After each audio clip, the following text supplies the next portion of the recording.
everyone. I'm Ornella Hernandez with Web3TV, and I'm at a crypto meetup this Sunday. Joining me here, we have Egin, the CEO of TradePro Labs. How are you today? I'm doing amazing, thank you. Doing just lovely. I wanted to know why you're spending your Sundays at a crypto meetup. Perfect. So we as a company, we invest into startup projects all around the world, and we look to engage with communities all around the world in the Web3 and the AI network, obviously to grow a network, to understand more about projects and communities so we can tap into that ecosystem. Okay, and how did you get into the space in the first place? Wow, that's an amazing story, yeah. So myself, I grew up in South Africa, and from a young age, we grew up in a different type of society and mentality. So I always tell the story of a surfer. So when I was young, we used to go to the ocean because South Africa, there's a city called Durban on the coastline. And in this coastline, it's meant for surfing. And one day I was sitting there with my friends and looking at the surfer, riding the surfboard, and all of a sudden he gets hit with a wave. And as he gets hit with a wave, he goes under the water, right? And then while he's down, he gets hit with another wave as he's trying to come up. So as I seen that, he came up eventually, he jumped back on his board and he carried on surfing. So at that point, we seen him come up to the shore, so I went down running and I was like, man, why do you keep doing it? He's like, I enjoy to surf. I enjoy the feeling when I'm on the board. So I use this analogy every time I speak to entrepreneurs and guys in the space to understand that we are investors because we are VC and we invest into startups. And what we invest in people more than anything. And an entrepreneur is psychologically built to be able to fail like that surfer and keep on getting onto that board. Every time he gets hit with a wave, he needs to keep going and understand that this is part of the journey.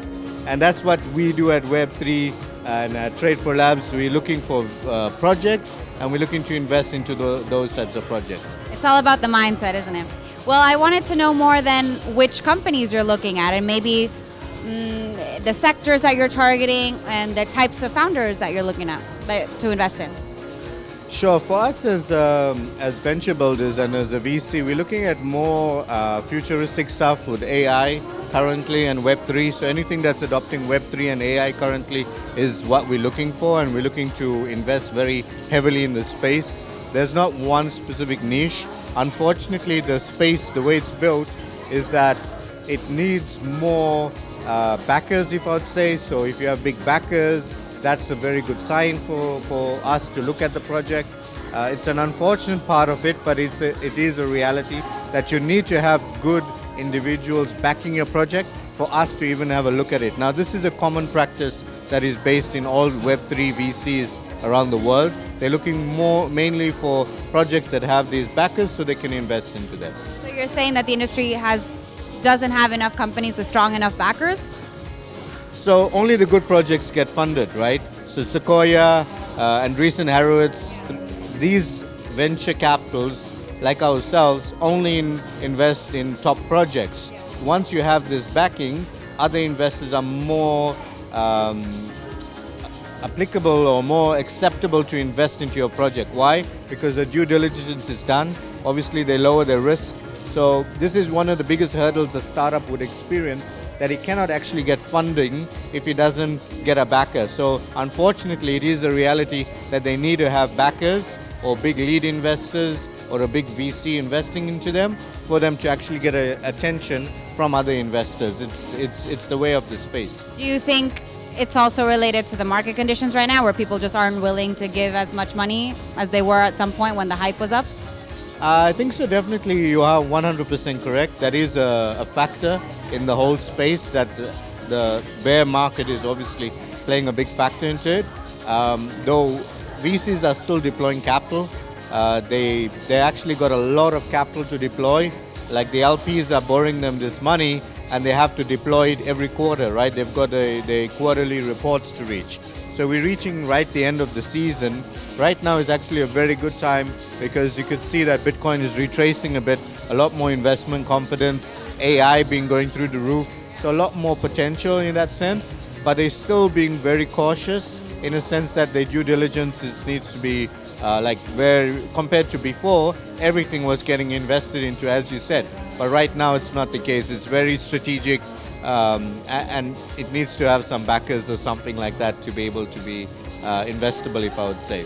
And why do you think that we're seeing an uptick right now in Bitcoin, in AI? Like what's driving this growth right now? So my background is finance. So because of my background, we study more analytically.